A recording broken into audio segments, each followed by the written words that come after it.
Naihatid na sa huling hantungan ang yumaong student-athlete na si Rene Baterbonia. Sa ngayon, inaabangan din ang susunod na hakbang ng kanyang pamilya kaugnay ng investigasyon sa kanyang pagkamatay. Yan ang ulat ni Carlo Candelaria. Inilibing na ang namayapang Ateneo de Manila University basketball player na si Rene Clert Bobet Baterbonia pasado alas 11 kaninang umaga. Bago nito ay isang misa ang isinagawa sa gym kung saan nakaburol si Bobet. Napuno ang gym ng mga taga-suporta, kaanak at pamilya ni Rene na karamihan ay nakasuot ng puting damit na may mukha nito at may katagang "Just a Kid with a Big Dream" na naging tanyag na linya ni Rene sa isang interview ng PTV Agusan.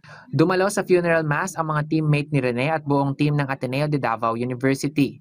Dumalo rin si Senator Robin Padilla kasama ang kapatid niyang si Bibi Gandanghari at ang tumatayong legal counsel ng pamilya na si Attorney Israelito Torion. Nang matapos ang misa, nagbigay ng maikling mensahe ang ina ni Rene na si Ruvelin kung saan nagpasalamat siya sa lahat ng mga tumulong at nakiramay sa kanila. Humingi rin siya ng paumanhin sa mga hindi niya naharap at nakausap ng personal sa burol ni Rene.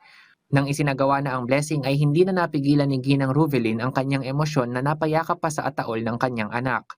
Matapos ang picture taking ay inilabas na ang labi ni Rene at isinakay sa karo at umusad na ang convoy papuntang Talacogon Memorial Park. Habang bumabiyahe ang convoy, isang lalaki naman ang nakasunod sa karo na may dalang watawat ng Pilipinas.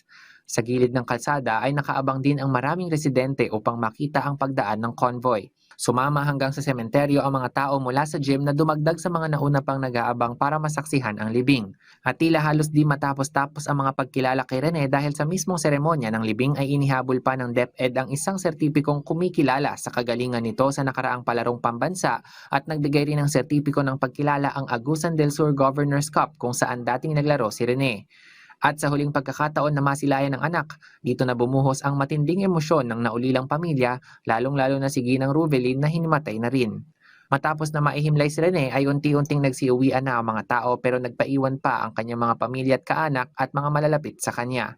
At ngayong nailibing na si Rene, inaabangan natin ang magiging hakbang ng pamilya laban sa pamunuan ng Ateneo de Manila University.